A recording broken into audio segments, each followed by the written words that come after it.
Calarca Indian and the Peaceful Jaguar. A Fair Tale by Jorge Enrique Ramírez Gallardo, Universidad Nacional Abierta y a Distancia, UNAD.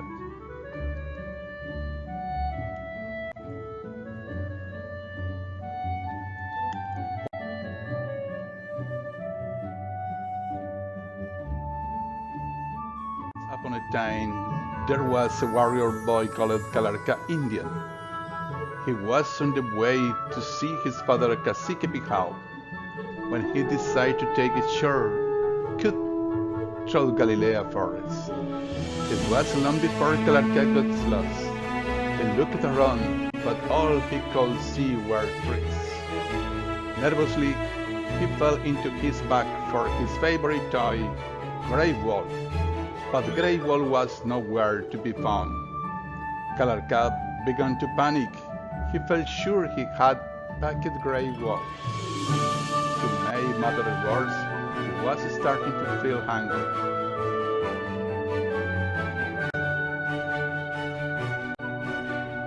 Unexpectedly, he saw a peaceful jaguar dressed in green feather necklace disappearing into the trees.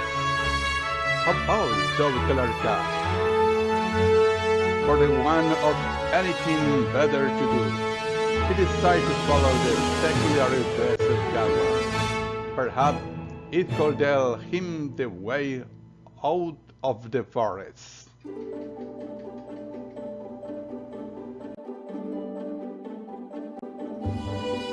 Eventually, Calarca reached a clearing.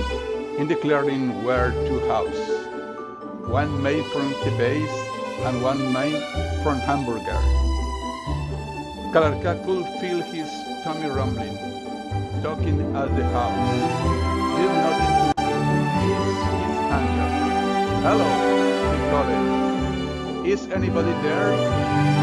Nobody replied. Calarca looked at the roof on the closet house and wondered if it would be rude to eat somebody else chiming it. Obviously, it would be folly to eat full house, but perhaps it would be reconsidered as a table to middle the odd fixture or lick the odd fitting kind of meat. A kickle broke through the air, giving Calarca a fright. A whisk jumped into the space in front of the house. She was carrying a case. In that case was Grey Wolf. "Grey Wolf!" shouted Calarca. Returned to the witch. "That's my toy," the witch just struggled. "Give Grey Wolf back!" cried Calarca. "Not on your Nelly," sighed the witch. "At least let Grey Wolf off that cage."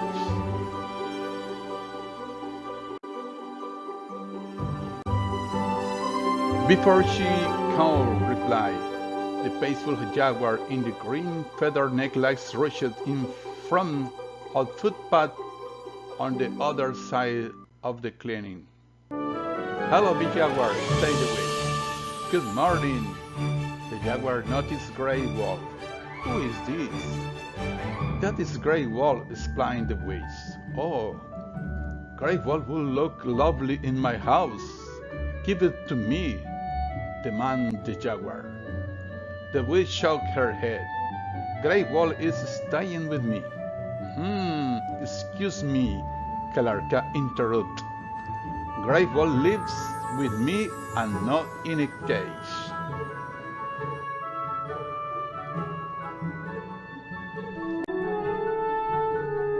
The jaguar ignored him. "Is there nothing you trade?" he asked the witch. The witch thought for a moment, then said, "I do like to be entertained. I release him to anybody who can eat whole front door." The jaguar looked at the house made from hamburger and said, "No problem, I could eat an entire house made from hamburger if I wanted to." There is no need to show off, said the Wiz. Just eat one front door and I'll let you have Grey Wolf. Grey Wolf. Calarca was feeling very worried. He didn't want to Wiz to give Grey Wolf to Big Jaguar. He didn't think Grey Wolf would like living with the faithful Jaguar, away from his house and all his other toys.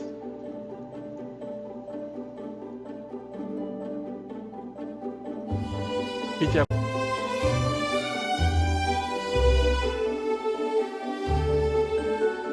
put on his bib and withdraw a knife and fork from his pocket.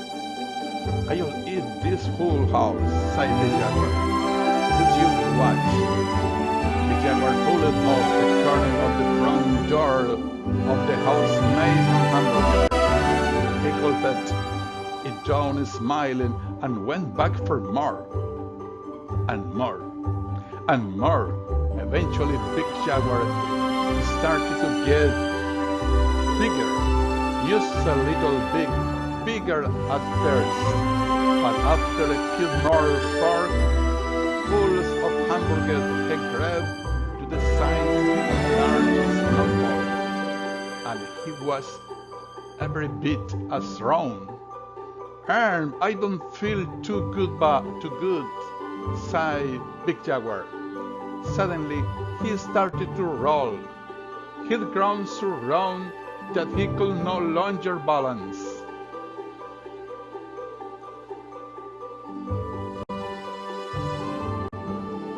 Hell, he cried as he rolled all down a slope into the forest. The Jaguar never finished eating the front door made from hamburger, and Grey Wolf remained trapped in the Wiz's cage. That's it, said the witch. I win! I get to keep Grey Wolf. Not so fast, said Calarca. There is still one front door to go. The front door of the house made from today. And I haven't had a turn yet. I don't have to give you a turn, laughed the Wiz. My game, my rules. The woodcutter voice scurried through the forest. I think you should give him a chance. It's only fair. Fine, said the Wiz, but you saw what happened to the Jaguar. He won't last long. I'll be right back, said Calarca.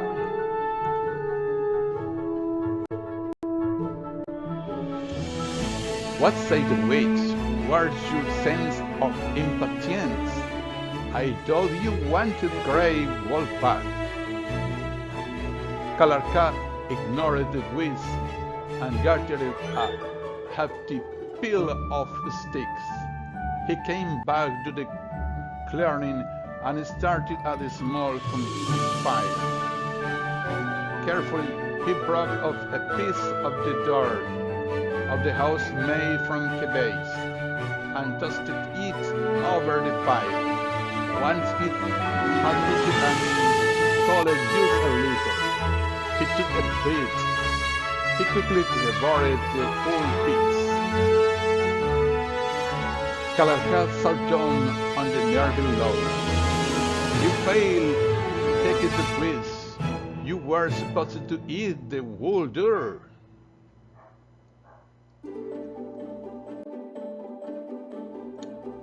I haven't finished explaining, Calarca. I am just waiting for my food to go down. When Calarca's food had digested, he brought up another piece of the door made from cabbage.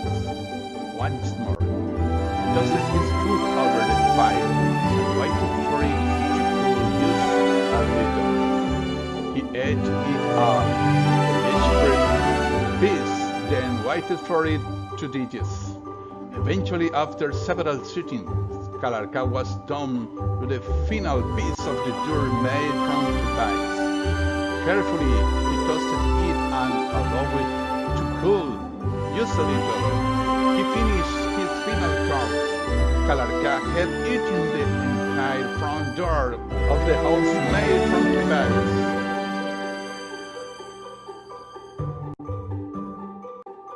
The witch stamped her foot angrily. "You must have tricked me," she said. "I don't reward cheating." "I don't think so," said a voice. It was the woodcutter. He walked back into the clearing, carrying his axe. "This little boy won fair and square.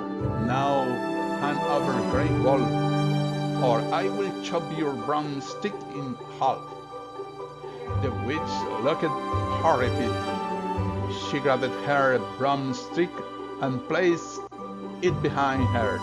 Then, huffing, she opened the door of the cage. Calarca hurried over and grabbed Grey Wolf, checking that his favorite toy was all right. Fortunately, Grey Wolf was unarmed.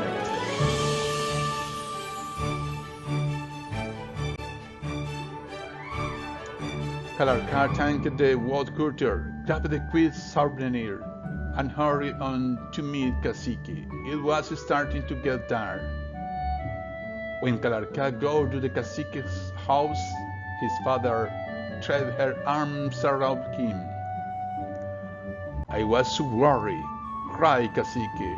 "You are very late." As Calarca described his day, he could tell that Cacique didn't believe him, so he grabbed a napkin from his pocket. "What's that?" asked Cacique. Calarca unwrapped a doorknob made from hamburger. "Put in," he said. Cacique almost fell off his chair. At the end, created on 21st March 2021.